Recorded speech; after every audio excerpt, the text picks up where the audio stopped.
Admiral Kate Morrison stood on the bridge of the UES Liberty, staring at the massive screen in front of her. The view of space should have been peaceful, but instead it showed something that made her blood run cold. 300 alien warships, hung in perfect formation just outside their solar system. Each ship was enormous, easily 3 times the size of the Liberty. They all bore the same dark purple markings of the Zephyrian Galactic Empire. Commander Jake Sullivan walked up to her, his face grim. In his hand was a small device that had been beeping for the last 10 minutes. "Admiral, we've decoded their transmission. You need to hear this." Kate took the device and pressed the play button. A deep, harsh voice filled the bridge, speaking in perfect English that had been translated by their computers. "Humans of the planet called Earth, I am Emperor Vextar of the Zephyrian Galactic Empire. Your species has been judged primitive and unworthy of independence. You have exactly 72 hours to surrender your homeworld and all colonies to imperial rule. Submit now, and you will be allowed to live as slaves. Just refuse, and your entire species will be eliminated." The transmission continued with horrifying images. Kate watched as 3 different planets were shown being destroyed. The first was a blue world with white clouds, much like Earth. Massive beams of energy struck it from orbit, turning the surface into a burning wasteland. The second planet was smaller, covered in red deserts. The alien ships cracked it open, like an egg, leaving only floating chunks of rock. The third world was green and lush, but within minutes, it became nothing but glowing ash, drifting in space. "These are the fates of species who defied the Empire," the Emperor's voice continued. "Their civilizations lasted thousands of years, but they fell in hours once they opposed us. Choose wisely, humans. You have 72 hours." The transmission ended, leaving the bridge in total silence. Kate looked around at her crew. Some were staring at the screen in shock. Others had their hands clenched into fists. All of them were waiting for her to say something. "Get me President Carter on Earth immediately," Kate ordered, "and patch this transmission to every human colony and ship in the system. Everyone needs to know what we're facing." Down on Earth, President Lisa Carter was already in an emergency meeting when the call came through. The large oval room was filled with the most important people in human government and military. General Sam Rodriguez, the head of Earth's defense forces, was studying reports from their deep space sensors. Dr. Amy Walsh, the leading expert on alien life, was reviewing everything they knew about the Zephyrian Empire, which wasn't much. "The situation is clear," General Rodriguez said, his voice steady despite the fear in his eyes. "We're outnumbered 10 to 1, and their ships are far more advanced than ours. Their energy weapons can punch through our strongest armor like it's paper. Their shields can stop anything we can throw at them. In a straight fight, we would lose in minutes." Dr. Walsh nodded grimly. "I've been studying the data we collected from their ships. The Zephyrians have conquered over 200 star systems. In the last 500 years, they've never lost a war. Every species that has fought them has been either enslaved or completely wiped out. They view other races as insects to be stepped on." President Carter looked around the table at the grim faces.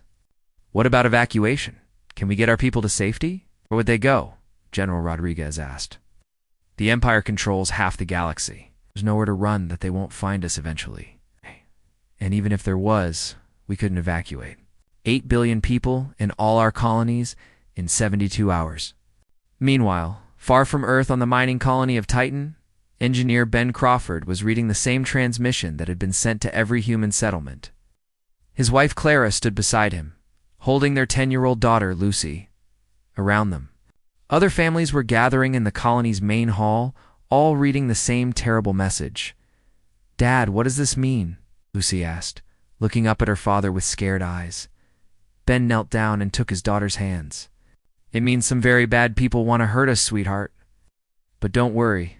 We're not going to let that happen." Clara looked at her husband with worry. "Ben, you have that look in your eyes.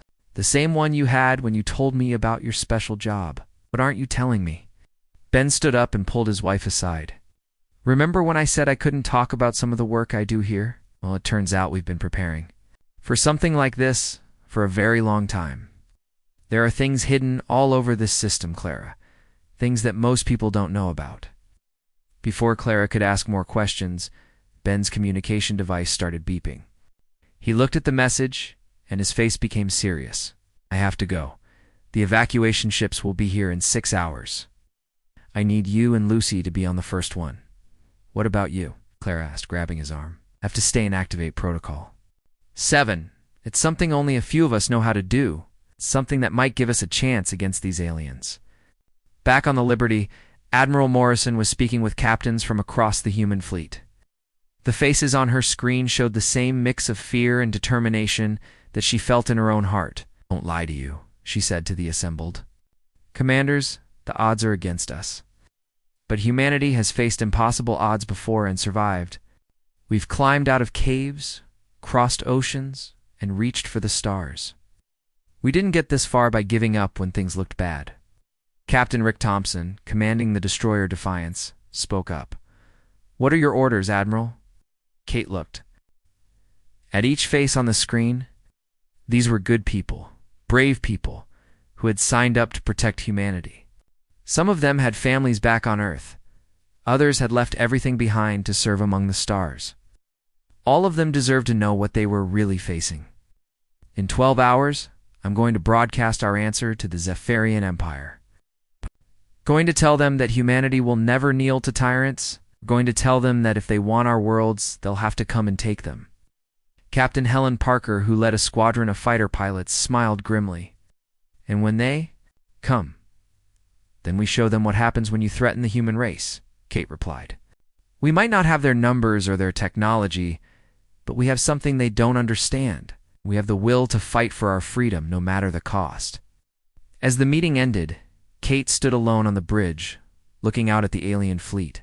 She thought about her own family back on Earth, about all the families across human space who were counting on her and her crew. The aliens thought humans would surrender like all the other species they had conquered. They thought fear would make humanity submit. They were about to learn. How wrong they were. Kate activated the ship's communication system, sending her message to every human world, station, and ship in the system. Her voice was calm and strong, carrying across space to reach 8 billion people and the aliens who threaten them. This is Admiral Kate Morrison of the United Earth Space Forces. We're to the Zephyrian Empire. We have received your ultimatum, and we have our answer. Humanity has never bowed to bullies, and we won't start now. Now we reject your demands completely. If you want our worlds, if you want our freedom, then come and take them. But know this. You're not fighting helpless victims. You're fighting the human race, and we will make you regret every step you take into our system. The transmission ended, and across human space, people began to prepare for war. They didn't know if they could win, but they knew they would never surrender. The Zephyrian Empire had conquered 200 star systems, but they had never faced anything like humanity. Before, the 72-hour countdown had begun, and both sides knew that when it ended, the galaxy would never be the same.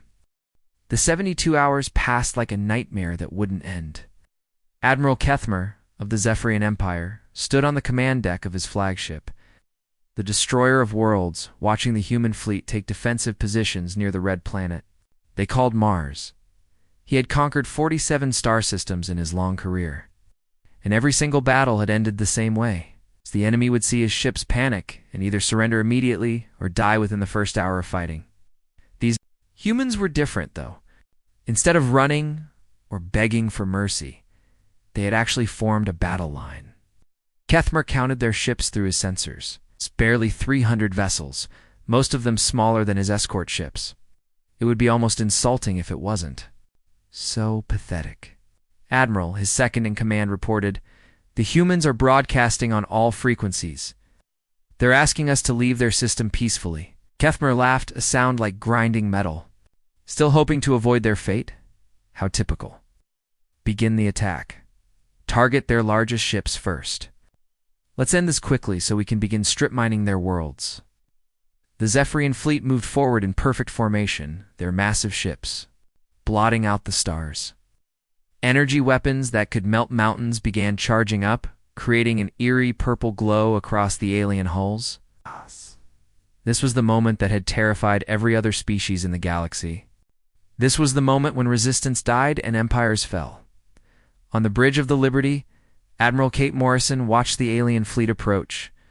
Her heart was pounding, but her voice was steady when she spoke into her communicator. "All ships, this is Morrison. Now remember your training. Remember what we're fighting for? Humanity stands here today, against the darkness. Make them bleed for every inch." The first Zephyrian energy beams lanced out across space, striking the human ships with devastating power. The cruiser Phoenix took a direct hit and exploded in a ball of fire and metal. The destroyer Guardian lost its entire front section but kept fighting. Within the first minute, humanity had lost 12 ships. But something unexpected happened.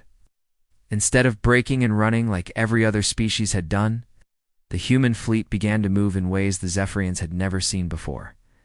The ships, scattered in all directions using the asteroid belt between Mars and Jupiter as cover. They didn't try to match the aliens in firepower. Instead, they fought like wolves hunting a bear. Captain Rick Thompson's ship, the Defiance, dove between two massive asteroids chasing a Zephyrian cruiser that was 3 times its size.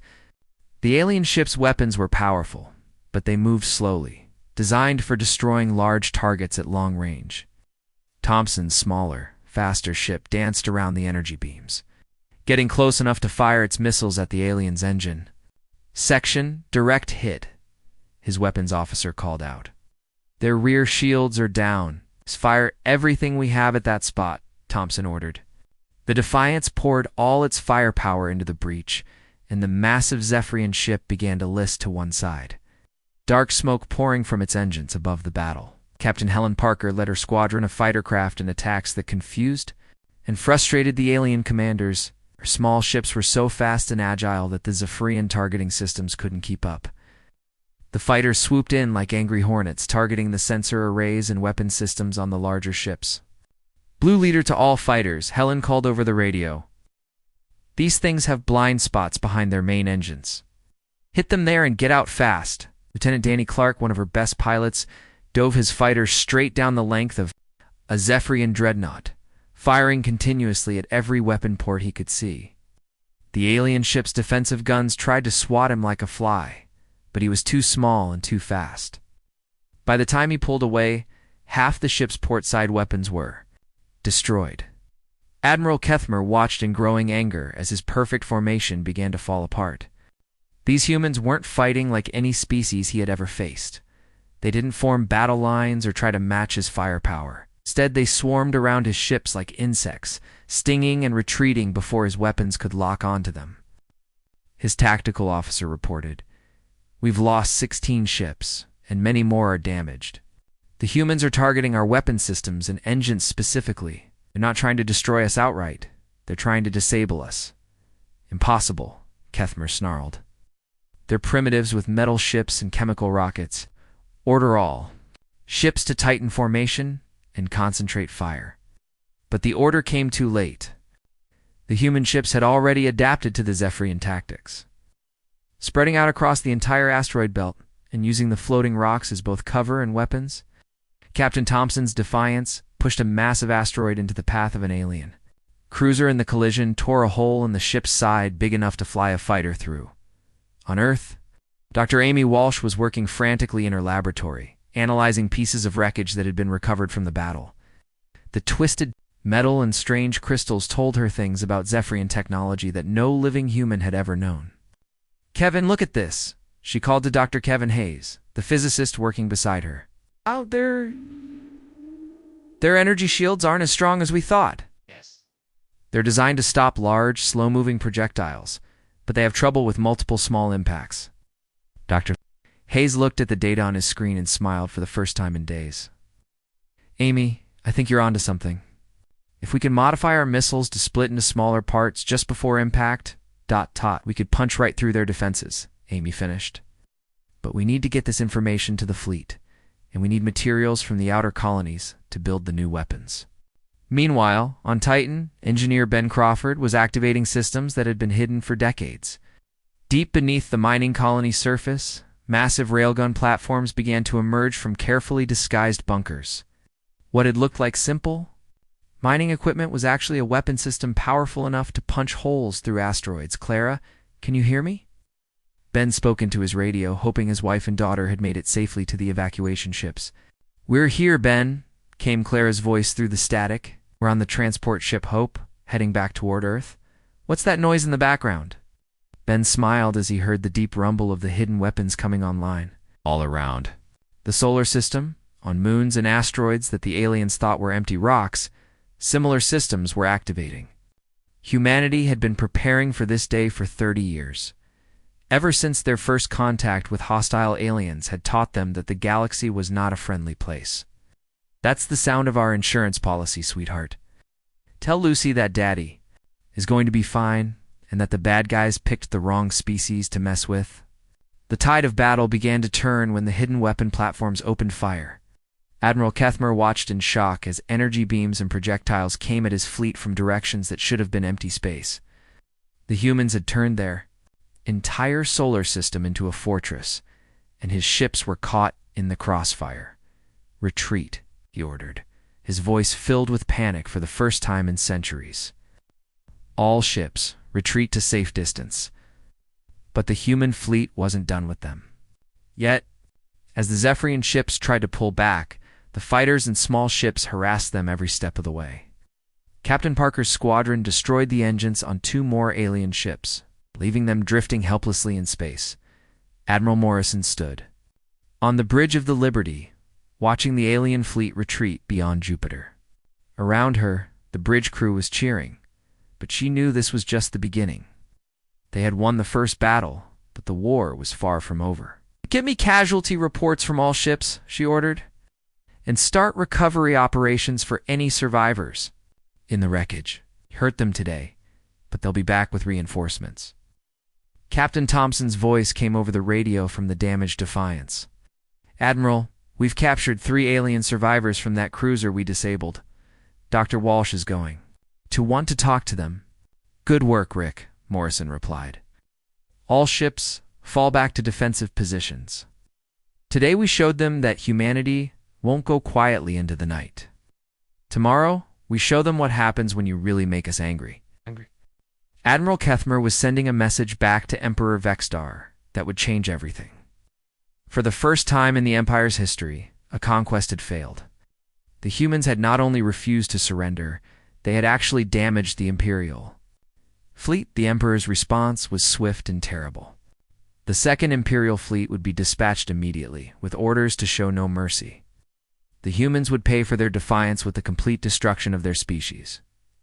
But humanity was ready for that too. In secret facilities across the solar system, production lines that had been dormant for decades began to activate. The human war machine was waking up, and the galaxy was about to discover what 8 billion angry humans could accomplish when their survival was at stake. Emperor Vexstar stood in his throne room on the Imperial capital world, watching the report from Admiral Kethmer with growing rage. The holographic display showed the damaged Zephyrian ships limping away from the human solar system, many of them trailing debris and smoke. In 500 years of conquest, no species had ever managed to damage an Imperial fleet this badly. "Impossible," the Emperor hissed, his forearms clenching into fists. "These humans are primitives. They barely have faster-than-light travel. How did they hurt our ships?" Admiral Zextal, the Emperor's most ruthless commander, stepped forward from the shadows. She was known throughout the Empire as the crusher of rebellions, the one who had destroyed entire worlds that dared to resist Imperial rule. Her ships carried weapons that could crack planets open like eggs. "My lord," Zextal said, her voice cold as space itself, Admiral Kethmer underestimated the enemy. He used standard conquest tactics against an opponent who fights like no other species we have encountered. "Give me the Second Imperial Fleet, and I will show these humans what real war looks like." The Emperor's eyes glowed with fury. "Take 600 ships. Use the planet killers if necessary. I want every human world turned to ash. Make an example of them that will be remembered for 1,000 years." While the Emperor planned his revenge, humanity was preparing for the storm that was coming. On Earth, President Lisa Carter stood in a massive underground facility that most of the world's population didn't even know existed. The cavern stretched for miles in every direction, filled with automated factories that were producing warships. At an incredible rate, Project Prometheus has been active for 36 hours, reported Director Paul Mason, the man in charge of Earth's secret military production. We're currently building 12 new ships every hour, and the rate is increasing. As more factories come online, President Carter watched in amazement as robotic arms assembled hull plates and weapon systems with perfect precision. How long have we been preparing for this? 30 years, Paul replied. Ever since our first contact with the Centauri probe, taught us that we weren't alone in the universe, and that not everything out there was friendly. We've been getting ready for the day when something like this would happen. Above Earth's atmosphere, Admiral Kate Morrison was meeting with commanders who had arrived from the outer edges of the solar system. These were people most of humanity had never heard of. Officers who had been stationed at secret bases beyond Pluto for decades. Fleet Commander Troy Bennett had spent 15 years commanding the Hidden Reserve Fleet, ships that were built using technology reverse-engineered from alien wreckage that Earth's government had been collecting for generations. His flagship, the Dreadnought, Retribution, was twice the size of the Liberty and carried weapons that could punch through a moon. Admiral Morrison, Troy said, his weathered face serious. We've been watching this system's defenses for a long time, waiting for the day we'd need to reveal ourselves. That day has come. My fleet has 200 ships, all of them designed specifically to fight aliens with superior technology. Captain Nina Rodriguez, commander of the massive battleship Vengeance, added, Our ships might not look like much from the outside, but they're built to survive things that would destroy conventional vessels. We can fly through radiation storms, operate in the hearts of gas giants, and keep fighting even after taking damage that would cripple other ships. Commander Alex Stone led a squadron of stealth frigates that were nearly invisible to most sensors. My ships have been mapping every Zephyrian vessel that enters our system. We know their weaknesses, their blind spots, and exactly where to hit them to cause maximum damage. Meanwhile, in her laboratory on Earth, Dr. Amy Walsh was working with the alien prisoners that had been captured in the first battle. The 3 Zephyrian soldiers were unlike anything humans had ever seen, with 4 arms, scaly purple skin, and eyes that glowed with inner fire. Despite their fearsome appearance, they seemed confused and afraid. They've never been defeated before, Dr. Walsh explained to Dr. Kevin Hayes as they studied the aliens through protective glass. Their entire culture is based on the idea that they're superior to every other species in the galaxy. The fact that we not only fought back but actually hurt them has shaken them to their core. Dr. Hayes was examining the wreckage of a Zephyrian weapon system. Amy, look at this. Their energy shields work by creating a barrier that absorbs incoming energy, but they have a specific frequency they can't handle. If we can build weapons that produce resonance at exactly the right wavelength, can shatter their shields like glass, Amy finished, her eyes lighting up with excitement. Kevin, I think we found the key to beating them, but we'll need massive amounts of rare metals to build these resonance weapons. On Europa, one of Jupiter's moons, mining director Sarah Blake was overseeing the extraction of exactly those materials. What looked like a simple ice mining operation was actually one of humanity's most important military installations. Deep beneath the frozen surface, factories were producing the special crystals needed for the new anti-alien weapons. We'll have enough resonance cores for 5,000 torpedoes within the next 12 hours, Sarah reported to Earth, when our automated systems can produce more as fast as the fleet needs them. The revelation of humanity's true military capacity shocked even the people who lived in the solar system. Captain Rick Thompson, still commanding the rebuilt Defiance, stared in amazement as hundreds of new ships emerged from hidden bases throughout the system. Where have all these ships been? He asked Admiral Morrison during a fleet briefing. She replied simply, Humanity learned a long time ago that the galaxy is a dangerous place. We've been preparing for this day since before you were born, Rick. Every asteroid mining station, every research facility, every seemingly innocent space platform has had a dual purpose. We've turned our entire solar system into a fortress.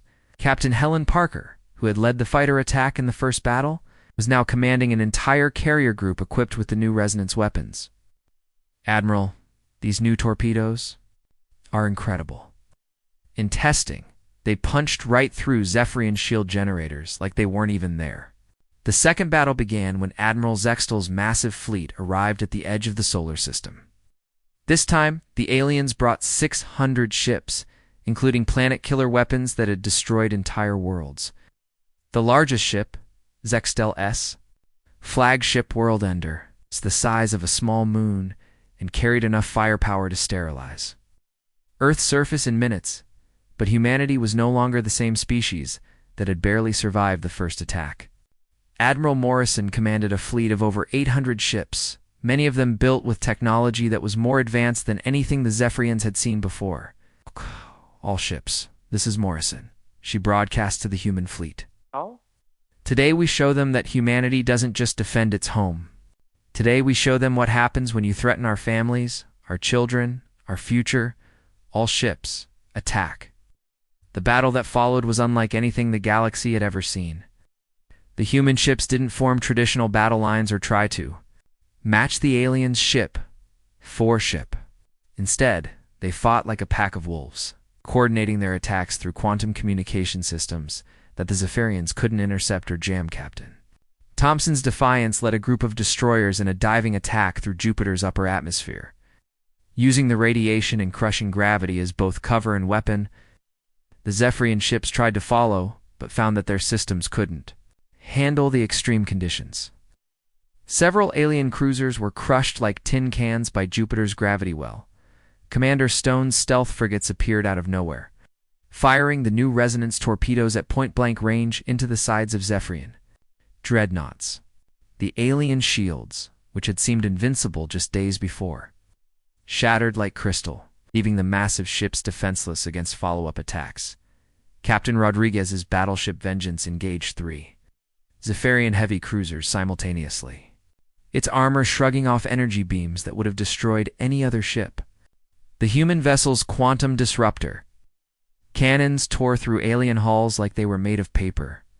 Admiral Zextal watched in growing horror as her seemingly invincible fleet was torn apart by enemies she had expected to crush within hours. These humans fought with a coordination and ferocity that defied everything the Empire knew about warfare. How are they doing this? She demanded of her tactical officer. Our ships are superior in every way. Admiral, the officer replied, his voice shaking. They're using our own environment against us. Their ships seem designed to operate in conditions that would destroy ours. And their weapons. They're specifically built to counter our defenses. Engineer Ben Crawford, coordinating the solar system's defensive network from his command center on Titan, smiled as he watched the battle unfold. Hidden weapon platforms throughout the asteroid belt were firing continuously, turning the space between Mars and Jupiter into a killing field that no alien ship could cross safely. Clara, he spoke into his radio, I hope you and Lucy are watching this from the transport ship. Daddy's friends are showing these bullies what happens when you mess with the human race. Emperor Vextar paced back and forth in his throne room, his forearms trembling with rage. The reports from Admiral Zextal were worse than his darkest nightmares.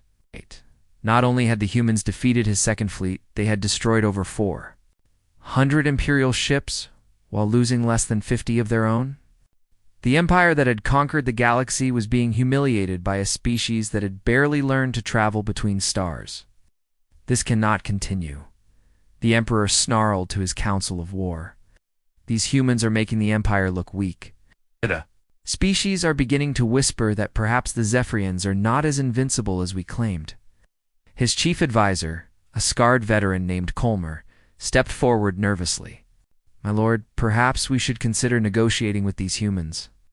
They have proven to be more dangerous than any enemy we have faced.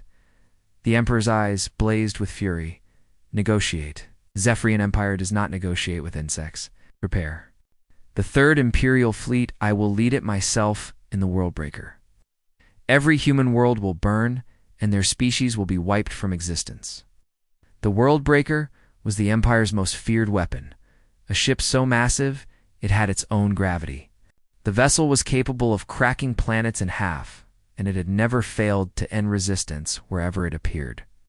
Emperor Vexstar had decided that the time for half measures was over.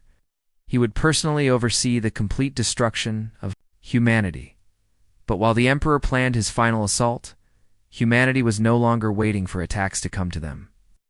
In a secret meeting aboard the Liberty, Admiral Kate Morrison was planning something that no other species in galactic history had ever attempted, taking the war directly to the Zephyrian Empire. Operation Retribution begins in 6 hours, Morrison announced to her assembled commanders. For the first time, human ships will leave our solar system not as explorers or traders, but as warriors. We're going to show the galaxy what happens when you threaten the human race. Fleet Commander Troy Bennett studied the star maps on the table before them. Our scouts have identified 17 Zephyrian supply bases within 50 light-years of Earth. If we can destroy those, we'll cripple their ability to maintain fleets in this region. Captain Rick Thompson, now commanding the new battlecruiser Retaliation, pointed to another section of the map. What about their colony worlds? The intelligence we gathered from the prisoners shows that most of their planets are only lightly defended. They've never had to worry about being attacked before. Admiral Susan Wright, who had been secretly building a fleet at the edge of the solar system, smiled coldly. That's exactly what we're counting on. The Zephyrians have spent so long as conquerors that they've forgotten what it feels like to be the ones under attack. Captain Nina Rodriguez, whose battleship Vengeance had become famous throughout the fleet for its victories, added, "Our new ships are specifically designed for deep space operations. We can go places and do things that the aliens never thought possible." Dr. Amy Walsh had been working around the clock to perfect humanity's new weapons technology. The resonance torpedoes that had shattered Zephyrian shields were just the beginning. Her latest creation was something she called a quantum disruptor, a weapon that could tear apart alien hulls at the molecular level. "The disruptors are ready for field testing," she reported to Admiral Morrison. "They should be able to punch through any armor the Zephyrians can field. These weapons are incredibly dangerous. They could potentially damage space itself. If used incorrectly," Morrison nodded grimly, "then we'll make sure to use them correctly. Humanity didn't ask for this war, but we're going to finish it." The human fleet that left the solar system was unlike anything the galaxy had ever seen. Over 2,000 ships, ranging from massive dreadnoughts to small, fast attack craft, all of them built with one purpose: to take the fight to humanity's enemies. The fleet divided into 3 separate forces, each with its own mission. Fleet Commander Bennett led the first group, targeting Zephyrian supply lines and military bases. His ships were equipped with the new quantum disruptors and had orders to destroy anything that could support enemy operations in human space. Admiral Eight's force had a different mission, liberating the worlds that the Zephyrians had conquered and enslaved. Her ships carried not just weapons but also medical supplies and food for the billions of beings who had suffered under Imperial rule. Admiral Morrison herself led the largest force, hunting for Emperor Vexstar's personal fleet. Intelligence suggested that the Emperor was bringing his ultimate weapon, the planet killer called Worldbreaker. Morrison was determined to stop it before it reached Earth. The first target was a Zephyrian supply base in the Kepler system, 40 light-years from Earth. The base was built inside a massive asteroid and was supposed to be impossible to attack. The aliens had never imagined that anyone would be crazy enough to fly ships directly through an asteroid field at high speed. Captain Thompson's Retaliation led the assault, diving between floating rocks the size of mountains while firing continuously at the alien defensive positions. Behind him, Commander Stone's stealth frigates appeared out of nowhere, their resonance torpedoes punching through the base's shields like they were made of paper. Direct hit on their main reactor, Thompson's weapons officer reported. "The whole base is going critical." The Zephyrian supply base exploded like a small star, sending debris flying in all directions. Within 30 minutes, the facility that had taken the aliens 10 years to build was nothing but glowing wreckage floating in space. Similar attacks were happening throughout Zephyrian space. Captain Rodriguez's Vengeance appeared in the Vega system, where a Zephyrian colony had been strip mining planets for rare metals. The aliens had never seen anything like the massive human battleship, with its thick armor and devastating weapons. "Attention Zephyrian ships," Rodriguez broadcast. "You have 10 minutes to evacuate all non-military personnel from this system." After that, anything that moves becomes a target. The alien commander tried to negotiate, but Rodriguez had her orders. Humanity was done being polite to species that enslaved and murdered entire civilizations. The human ships opened fire, and within hours, Zephyrian military presence in the Vega system was completely destroyed. But the most important battle was happening in the Rigel system, where Admiral Wright's Liberation Fleet had encountered something that filled them with rage. The planet Rigel IV had once been home to a peaceful species called the Melody, renowned throughout the galaxy for their beautiful music and art. The Zephyrians had enslaved the entire population, forcing them to work in underground factories while their cities were stripped of anything valuable. Admiral reported Captain Helen Parker, who was now commanding the carrier group, were detecting over 2 million Melody life signs on the planet's surface.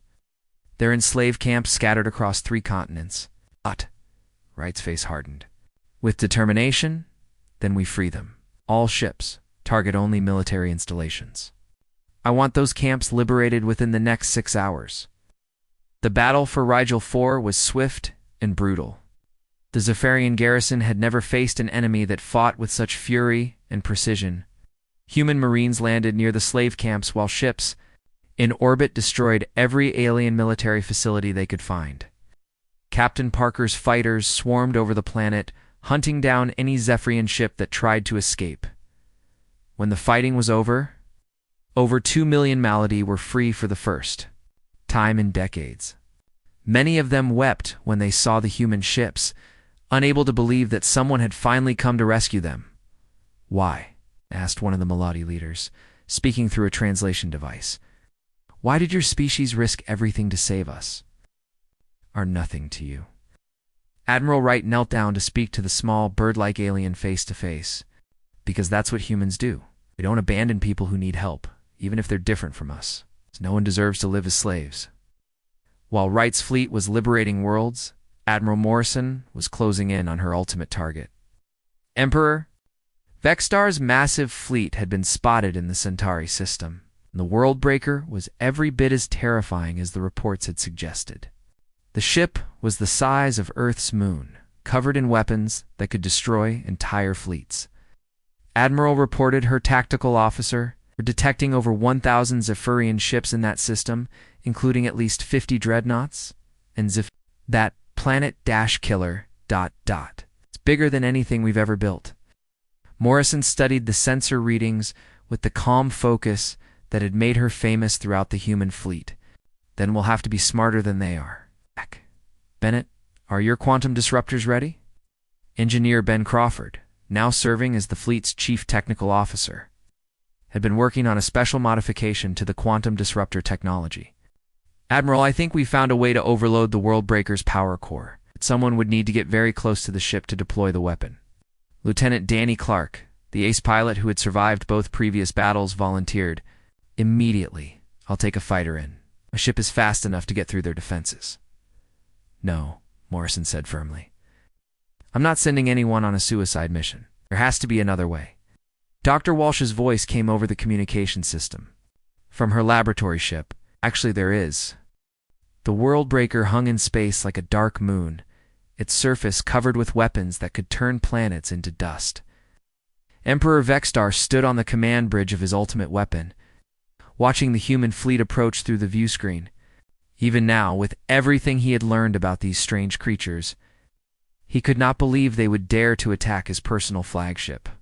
"They're actually coming toward us," his tactical officer reported, his voice filled with disbelief. "The human fleet numbers approximately 2,000 ships, but they're heading directly for the Worldbreaker." The Emperor's forearms spread wide in a gesture of supreme confidence. "Let them come. This ship has destroyed entire star systems. No force in the galaxy can stand against the Worldbreaker. Today, the human species dies, and the galaxy will remember why the Zephyrian Empire rules all." But Admiral Kate Morrison had no intention of matching the alien ship weapon for weapon. On the bridge of the Liberty, she was coordinating the most complex battle plan humanity had ever attempted. Around her. Officers worked frantically to manage attacks happening across dozens of star systems simultaneously. Admiral reported Commander Alex Stone from his stealth frigate. Ben's drones are ready for deployment. 50 units, each carrying enough quantum disruptive power to crack open a small moon. Engineer Ben Crawford's voice came through the communication system from the technical support ship. The drones are programmed to target the Worldbreaker's main power core. If enough of them get through, the ship's own energy will tear it apart from the inside. Morrison nodded grimly. All ships, begin the attack. Remember, we're not just fighting for humanity anymore. We're fighting for every species in the galaxy that has suffered under Zephyrian rule. The battle began with the human fleet spreading out in all directions, refusing to present a single target for the Worldbreaker's massive weapons. Captain Rick Thompson's retaliation led one group of ships in a diving attack toward the alien flagship's lower sections. While Captain Nina Rodriguez's vengeance attacked from above, the Worldbreaker's defensive guns opened fire, sending beams of energy powerful enough to vaporize asteroids lancing through space. Several human ships were destroyed in the first minutes of battle, but for every one that fell, 2 more took its place. The automated factories back in the solar system were still producing new vessels, and humanity seemed to have an endless supply of ships and weapons. Emperor Vexstar watched in growing anger as his supposedly invincible flagship was swarmed by the smaller human vessels. How are there so many of them? Our intelligence said they had barely 300 ships when this war began. His science advisor, a trembling Zephyrian named Texler, consulted his instruments with shaking hands. My lord, our sensors indicate that the humans have been building ships at a rate we previously thought impossible. Their entire solar system appears to be one massive military production facility. Meanwhile, Captain Helen Parker was leading her fighter squadrons in the most dangerous mission of the war. Her small ships had to get close enough to the Worldbreaker to provide cover for Ben's drones, which meant flying directly through the alien ship's defensive fire. All fighters, this is Parker, she broadcast to her pilots. Remember, we don't need to destroy this thing ourselves. We just need to keep their guns busy while the drones do their work. Stay fast, stay alive, and make humanity proud. Lieutenant Danny Clark dove his fighter between 2 massive gun turrets, firing continuously at their sensor arrays around him. Dozens of other pilots were doing the same thing, each one drawing fire away from the approaching drones. The human fighters were like mosquitoes attacking a giant, too small and fast to be easily targeted. Dr. Amy Walsh, monitoring the battle from her laboratory ship, watched as her quantum technology was put to the ultimate test. Ben, the drones are performing perfectly. I'm seeing quantum signatures that suggest at least 30 of them have reached the target area. Ben Crawford's voice was tense with concentration. Confirmed, Amy. The drones are penetrating the Worldbreaker's hull and heading for the power core. If this works, the ship's own energy will turn against it. Emperor Vexstar realized too late what the humans were attempting. Stop those drones, he screamed at his crew. Whatever they're planning, we cannot let them reach the power core. Right. It was already too late. The quantum disruptor drones had been designed specifically to penetrate Zephyrian defenses, and they slipped through the Worldbreaker's internal security systems like ghosts. Deep inside the massive ship, they began their deadly work, disrupting the very forces that held the vessel's power core together. The first sign of trouble was a low rumble that seemed to come from everywhere at once. Then the lights on the bridge began to flicker, and the Emperor felt something he had never experienced before in his long life: fear. My lord, his chief engineer reported, panic in his voice. The power core is becoming unstable. The quantum field that contains our main reactor is collapsing. If we don't evacuate immediately, the Worldbreaker began to tear itself apart from the inside. Explosions rippled along its hull as the ship's own energy turned into a weapon against it. Emperor Vexstar, who had ruled the galaxy through fear and brutality for centuries, found himself trapped on a ship that was becoming its own funeral pyre. Admiral Morrison watched through the Liberty's view screen as the massive alien vessel began to break apart. All ships pull back to safe distance. When that power core goes, it's going to light up this entire system. The death of the Worldbreaker was visible from dozens of light years away. The ship that had destroyed entire civilizations became a brief, brilliant star as its power core finally exploded. Emperor Vexstar, the tyrant who had enslaved half the galaxy, died in the same instant as his ultimate weapon, consumed by forces he had never truly understood. But the war was far from over. Across Zephyrian space, the news of the Emperor's death sent shockwaves through the Imperial fleet. Some alien commanders tried to continue fighting, but they found themselves facing human forces that seemed to appear everywhere at once. Regent Kolveth, who'd assumed emergency command of the Empire, sent desperate messages to all Imperial fleets.